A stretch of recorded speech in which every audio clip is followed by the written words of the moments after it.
परमात्मने नमः।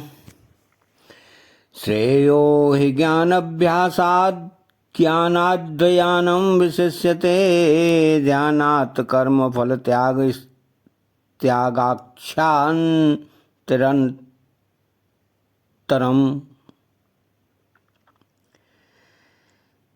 भगवान ने एक एक साधन में असमर्थ होने पर क्रमशः समर्पण योग, अभ्यास योग, भगवत अर्थ, कर्म और कर्म फल त्याग, ये 4 साधन बताए। इससे ऐसा प्रतीत होता है कि क्रमशः पहले साधन की अपेक्षा आगे का साधन नीचे दर्जे का है और अंत में कहा गया कर्म फल त्याग का साधन सबसे नीचे दर्जे का है। इस बात की पुष्टि इससे भी होती है कि पहले के 3 साधनों में भगवत प्राप्ति रूप फल की बात निवस्यसि मय्येव मामेक्षातुम तथा सिद्धिम वाप्स्यसि साथ साथ कही गई, परंतु जहाँ कर्म फल त्याग करने की आज्ञा दी गई है वहाँ उसका फल भगवत प्राप्ति नहीं बताया गया। उपयुक्त धारणाओं को दूर करने के लिए यह कहा गया है कि इसमें भगवान ने कर्म फल त्याग को श्रेष्ठ और तत्काल परम शांति देने वाला बताया है, जिससे इस चौथे साधन को कोई निम्न श्रेणी का न समझ ले। कारण कि इस साधन में आसक्ति, ममता और फलेच्छा के त्याग की ही प्रधानता होने से जिस तत्व की प्राप्ति समर्पण योग, अभ्यास योग एवं भगवदर्थ कर्म करने से होती है, ठीक उसी तत्व की प्राप्ति कर्म फल त्याग से भी होती है। वास्तव में उपर्युक्त चारों साधन स्वतंत्रता से भगवत प्राप्ति कराने वाले हैं। साधकों की रुचि, विश्वास और योग्यता की भिन्नता के कारण ही भगवान ने अलग अलग साधन कहे हैं। तो जहाँ तक कर्म फल त्याग के फल भगवत प्राप्ति की अलग से कहने का प्रश्न है कि उसमें यही विचार करना चाहिए कि समर्पण योग, अभ्यास योग एवं भगवत अर्थ कर्म करने से भगवत प्राप्ति होती है। यह तो प्रायः प्रचलित ही है, किंतु कर्म फल त्याग से भी भगवत प्राप्ति होती है, यह बात प्रचलित नहीं है। इसलिए प्रचलित साधनों की उपेक्षा इसकी श्रेष्ठता बताने के लिए कहा गया है और उसी में कर्म फल त्याग का फल कहना उचित प्रतीत होता है। तो श्रेयो हि ज्ञान अभ्यासात, तो महर्षि पतंजलि कहते हैं कि तत्र स्थितौ यत्नो अभ्यास, अर्थात किसी एक विषय में स्थिरता ज्ञान प्राप्त करने के लिए बार बार प्रयत्न करने का नाम अभ्यास है। यहाँ अभ्यास शब्द केवल अभ्यास रूप क्रिया का वाचक है, अभ्यास योग का वाचक नहीं। क्यों कि इस प्राणायाम, मनोनिग्रह आदि अभ्यास में ज्ञान, शास्त्र और ध्यान नहीं है तथा कर्म फल की इच्छा का त्याग भी नहीं है। तो जड़ता से संबंध विच्छेद होने पर ही योग होता है, जबकि उपर्युक्त अभ्यास में जड़ता शरीर, इंद्रियां, मन, बुद्धि का आश्रय रहता है। यहाँ ज्ञान शब्द का अर्थ शास्त्र ज्ञान है, तत्व ज्ञान नहीं। क्यों कि तत्व ज्ञान तो सभी साधनों का फल है। अतः यहाँ जिस ज्ञान की अभ्यास से तुलना की जा रही है उस ज्ञान में न तो अभ्यास है, न ध्यान है, न कर्म फल त्याग ही है। तो जिस अभ्यास में न ज्ञान है, न ध्यान है, न कर्म फल त्याग ही है, ऐसे अभ्यास की उपेक्षा उपयुक्त ज्ञान ही श्रेष्ठ है। शास्त्रों के अध्ययन और सत्संग के द्वारा आध्यात्मिक जानकारी को तो प्राप्त कर ले, पर न तो उसके अनुसार वास्तविक तत्व का अनुभव करे और न ध्यान, अभ्यास और कर्म फल त्याग रूप किसी साधन का अनुष्ठान ही करे। ऐसी केवल शास्त्रों की जानकारी के लिए यहाँ ज्ञानम पद आया है। तो इस ज्ञान को प्रयुक्त अभ्यास की अपेक्षा श्रेष्ठ कहने का तात्पर्य यह है कि आध्यात्मिक ज्ञान से रहित अभ्यास भगवत प्राप्ति में उतना सहायक नहीं होता जितना अभ्यास से रहित ज्ञान सहायक होता है। कारण कि ज्ञान से भगवत प्राप्ति की अभिलाषा जागृत हो सकती है, जिससे संसार से ऊंचा उठना जितना सुगम हो सकता है उतना अभ्यास मात्र से नहीं। तो ज्ञानाध्यानम विशिष्यते, यहाँ ध्यान शब्द केवल मन की एकाग्रता रूप क्रिया का वाचक है, ध्यान योग का वाचक नहीं। तो इस ध्यान में शास्त्र ज्ञान और कर्म फल त्याग नहीं है। ऐसा ध्यान उस ज्ञान की उपेक्षा श्रेष्ठ है जिस ज्ञान में अभ्यास, ध्यान और कर्म फल त्याग नहीं है। कारण कि ध्यान से मन का नियंत्रण होता है, जबकि केवल शास्त्र ज्ञान से मन का नियंत्रण नहीं होता। इसलिए मन नियंत्रण के कारण ध्यान से जो शक्ति संचित होती है वो शास्त्र ज्ञान से नहीं होती।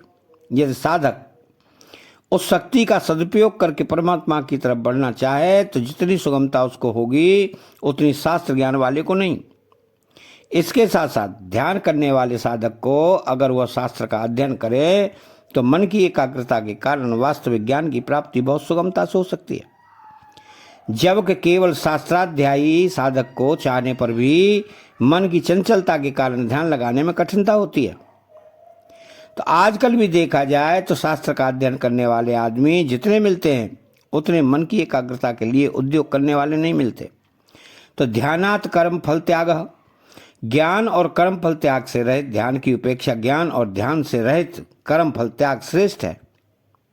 यहाँ कर्म फल त्याग का अर्थ कर्मों तथा कर्म फलों का स्वरूप से त्याग नहीं है, प्रत्युत कर्मों और उनके फलों में ममता, आसक्ति और कामना का त्याग ही है। तो उत्पत्ति विनाशशील सबकी सब वस्तुएं कर्म फल हैं, उनकी आसक्ति का त्याग करना ही संपूर्ण कर्मों के फलों का त्याग करना है। तो कर्मों में आसक्ति और फलेच्छा ही संसार में बंधन का कारण है। तो आसक्ति और फलेच्छा न रहने से कर्म फल त्यागी पुरुष सुगमता पूर्वक संसार बंधन से मुक्त हो जाता है। तो शरीर, इंद्रियां, मन, बुद्धि, योग्यता, सामर्थ्य, पदार्थ आदि जो कुछ मनुष्य के पास है वो सब का सब संसार से ही मिला हुआ है, उसका व्यक्तिगत नहीं है। इसलिए कर्म फल त्यागी अर्थात कर्म योगी मिली हुई शरीर आदि सब सामग्री को अपनी और अपने लिए न मानकर उसको निष्काम भाव पूर्वक संसार की ही सेवा में लगा देता है। इस प्रकार मिली हुई सामग्री जड़ता का प्रवाह संसार जड़ता की ही तरफ हो जाने से उसका जड़ता से सर्वदा संबंध विच्छेद हो जाता है और उसको परमात्मा से अपने स्वाभाविक और नित्य सिद्ध संबंध का अनुभव हो जाता है। इसलिए कर्मयोगी के लिए अलग से ध्यान लगाने की जरूरत नहीं है। अगर वह ध्यान लगाना भी चाहे तो कोई सांसारिक कामना न होने के कारण वह सुगमता पूर्वक ध्यान लगा सकता है, जबकि सकाम भाव के कारण सामान्य साधक को ध्यान लगाने में कठिनाई होती है। तो भगवान ने बताया कि ध्यान का अभ्यास करते करते अंत में जब साधक का चित्त एकमात्र परमात्मा में अच्छी तरह से स्थित हो जाता है तब वह संपूर्ण कामनाओं से रहित हो जाता है और चित्त के उपराम होने पर वह स्वयं से परमात्मा तत्व में स्थित हो जाता है। परंतु कर्मयोगी संपूर्ण कामनाओं का त्याग करके तत्काल स्वयं से परमात्मा तत्व में स्थित हो जाता है। कारण यह है कि ध्यान में परमात्मा में चित्त लगाया जाता है, इसलिए उसमें चित्त जड़ता का आश्रय रहने के कारण चित्त जड़ता के साथ बहुत दूर तक संबंध बना रहता है। परंतु कर्म योग में ममता और कामना का त्याग किया जाता है, इसलिए उसमें ममता और कामना का त्याग करने के साथ ही चित्त का भी स्वतः त्याग हो जाता है। इसलिए परिणाम में समान रूप से परमात्मा तत्व की प्राप्ति होने पर भी ध्यान का अभ्यास करने वाले साधक को ध्येय में चित्त लगाने में कठिनाई होती है तथा उसे परमात्मा तत्व का अनुभव भी देरी से होता है, जबकि कर्मयोगी को परमात्मा तत्व का अनुभव सुगमता पूर्वक तथा शीघ्रता से होता है। इससे सिद्ध होता है कि ध्यान की उपेक्षा कर्मयोग का साधन श्रेष्ठ है। अपना कुछ नहीं, अपने लिए कुछ नहीं चाहिए और अपने लिए कुछ नहीं करना है, यही कर्मयोग का मूल महामंत्र है, जिसके कारण यह सब साधनों से विलक्षण हो जाता है। कर्मयोगो विशिष्यते त्यागाक्षांतरंतरम, यहाँ त्यागा तपद कर्म फल त्याग के लिए ही आया है। त्याग के स्वरूप को विशेष रूप से समझने की आवश्यकता है। त्याग न तो उसका हो सकता है जो अपना स्वरूप है और न उसी का हो सकता है जिसके कारण अपना संबंध नहीं है।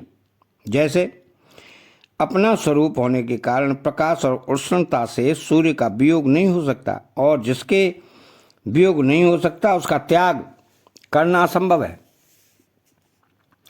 इसके विपरीत अपना स्वरूप न होने के कारण अंधकार और शीतलता से सूर्य का वियोग भी कहना नहीं बनता, क्योंकि अपना स्वरूप न होने के कारण उनका वियोग अथवा त्याग नित्य और स्वतः सिद्ध है।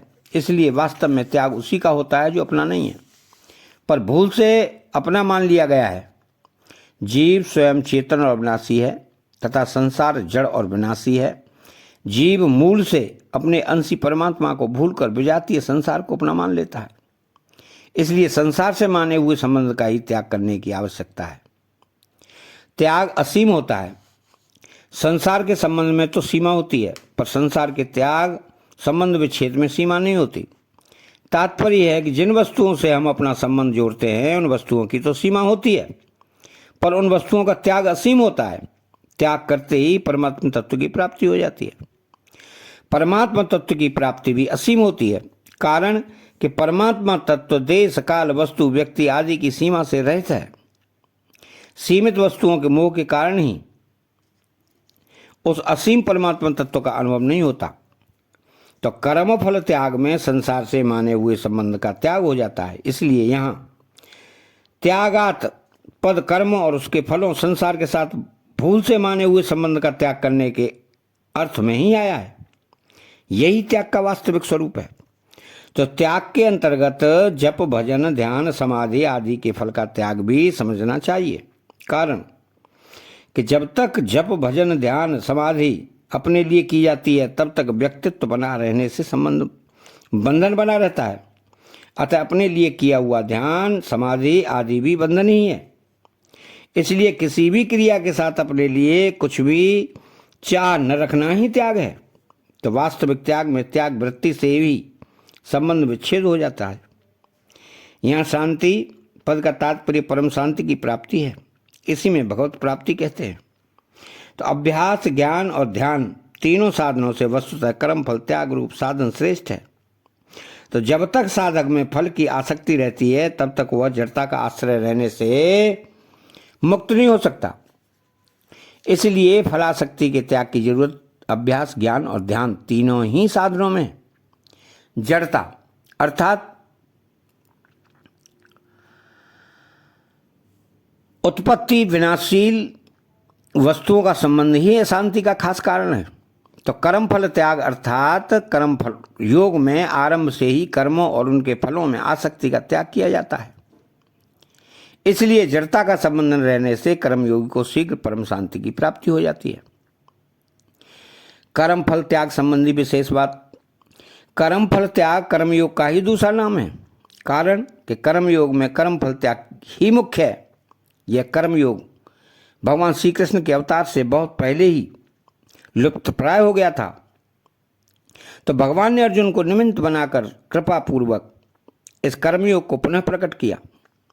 भगवान ने इसको प्रकट करके प्रत्येक परिस्थिति में प्रत्येक मनुष्य को कल्याण का अधिकार प्रदान किया। अन्यथा अध्यात्म मार्ग के विषय में कभी ये सोचा ही नहीं जा सकता था कि एकांत के बिना, कर्मों को छोड़े बिना, वस्तुओं का त्याग किए बिना, सज्जनों के त्याग के बिना प्रत्येक परिस्थिति में मनुष्य अपना कल्याण कर सकता है। तो कर्मयोग में फलासक्ति का त्याग ही मुख्य है। स्वस्थता अस्वस्थता, धनवत्ता निर्धनता, मान अपमान, स्तुति निंदा आदि सभी अनुकूल प्रतिकूल परिस्थितियाँ कर्मों के फल रूप में आती हैं। इनके साथ राग द्वेष रहने से कभी परमात्मा की प्राप्ति नहीं हो सकती। तो उत्पन्न होने वाली मात्र वस्तुएं कर्मफल हैं। जो फल रूप में मिला है वह सदा रहने वाला नहीं है। क्यों कि जब कम फल सदा नहीं रहता तब उससे उत्पन्न होने वाला फल सदा कैसे रहेगा। इसलिए उसमें आसक्ति ममता करना भूल ही है। तो जो फल अभी नहीं मिला है उसी की कामना करना भी भूल है। अतः फलासक्ति का त्याग कर्मयोग का बीज है। तो कर्मयोग में क्रियाओं की प्रधानता प्रतीत होती है और शरीर आदि जड़ पदार्थों के बिना क्रियाओं का होना संभव नहीं है। इसलिए कर्मों एवं फलों से छुटकारा पाना कठिन मालूम देता है, परंतु वास्तव में देखा जाए तो मिली हुई कर्म सामग्री शरीर आदि जड़ पदार्थों को अपने तथा अपने लिए मानने से ही फलासक्ति का त्याग कठिन मालूम देता है। शरीर आदि प्राप्त सामग्री में किसी प्रकार की आसक्ति न रखकर कर्तव्य कर्म करने से परमात्मा की प्राप्ति हो जाती है। तो वास्तव में क्रियाएं कभी बंधन कारक नहीं होती। बंधन का मूल हेतु कामना और फलासक्ति है। कामना और फल आसक्ति के मिटने पर सभी कर्म अकर्म हो जाते हैं। तो भगवान ने कर्मयोग को कर्म संन्यास से भी श्रेष्ठ बताया है। भगवान के मत में स्वरूप से कर्मों का त्याग करने वाला व्यक्ति सन्यासी नहीं है, प्रत्युत कर्म फल का आश्रय न लेकर कर्तव्य कर्म करने वाला कर्मयोगी ही सन्यासी है। तो आसक्ति रहित कर्मयोगी सभी संकल्पों से मुक्त होकर सुगमता पूर्वक योगारूढ़ हो जाता है। इसके विपरीत जो कर्म तथा उनके फलों को अपना और अपने लिए मानकर सुख भोग की इच्छा रखते हैं, वे वास्तव में पाप का भी भोग करते हैं। अतः फलासक्ति संसार में बंधन का मुख्य कारण है। फले सक्तो निबध्यते, इसका त्याग ही वास्तव में त्याग है। तो गीता फलासक्ति के त्याग पर जितना जोर देती है उतना और किसी साधन पर नहीं। दूसरे साधनों का वर्णन करते समय भी कर्म फल त्याग को उनके साथ रखा गया है। भगवान के मतानुसार त्याग वही है जिसमें निष्काम भाव से अपने कर्तव्य का पालन हो और फलों में किसी प्रकार की आसक्ति न हो। उत्तम से उत्तम कर्मों में भी आसक्ति न हो और साधारण से साधारण कर्मों में भी द्वेष न हो, क्योंकि कर्म तो उत्पन्न होकर समाप्त हो जाएंगे, पर उनमें होने वाली आसक्ति राग और द्वेष रह जाएगा जो बंधन का हेतु है। तो इसके विपरीत अहम भाव तथा राग द्वेष के रहित मनुष्य के सामने समस्त प्राणियों का संहार रूप कर्तव्य कर्म भी आ जाए तो भी वो बंध नहीं सकता। इसलिए भगवान कर्म फल त्याग को तप ज्ञान कर्म अभ्यास ध्यान और साधनों से श्रेष्ठ बताते हैं। दूसरे साधनों में क्रियाएं तो उत्तम प्रतीत होती हैं, पर विशेष लाभ दिखाई नहीं देता तथा श्रम भी करना पड़ता है, परंतु फलासक्ति का त्याग कर देने पर न तो कोई नए कर्म करने पड़ते हैं, न आश्रम देश आदि का परिवर्तन ही करना पड़ता है। प्रत्युत साधक जहाँ है, जो करता है, जैसी परिस्थिति में है, उसी में फलासक्ति के त्याग से बहुत सुगमता से अपना कल्याण कर सकता है। तो नित्य प्राप्त परमात्मा की अनुभूति होती है, प्राप्ति नहीं। जहाँ परमात्मा की प्राप्ति कहा जाता है वहाँ उसका अर्थ नित्य प्राप्त की प्राप्ति तथा अनुभव की ही मानना चाहिए। वह प्राप्ति साधनों से नहीं होती, प्रत्युत जड़ता के त्याग से होती है। तो ममता कामना और आसक्ति ही जड़ता है। शरीर मन इंद्रियां पदार्थ आदि को मैं या मेरा मानना ही जड़ता है। ज्ञान अभ्यास ध्यान तप आदि साधन करते करते जब जड़ता से संबंध विच्छेद होता है तभी नित्य प्राप्त परमात्मा की अनुभूति होती है। इस जड़ता का त्याग जितना कर्मफल त्याग से अर्थात कर्मयोग से सुगम होता है उतना ज्ञान अभ्यास ध्यान तप आदि से नहीं। कारण कि ज्ञानादि साधनों में शरीर आदि को अपना और साधन को अपने लिए मानते रहने से जड़ता शरीर मन बुद्धि इंद्रियों से विशेष संबंध बना रहता है। तो इन साधनों का लक्ष्य परम प्राप्ति होने से आखिर में सफलता तो मिल जाती है, किंतु उसमें देरी और कठिनाई होती है।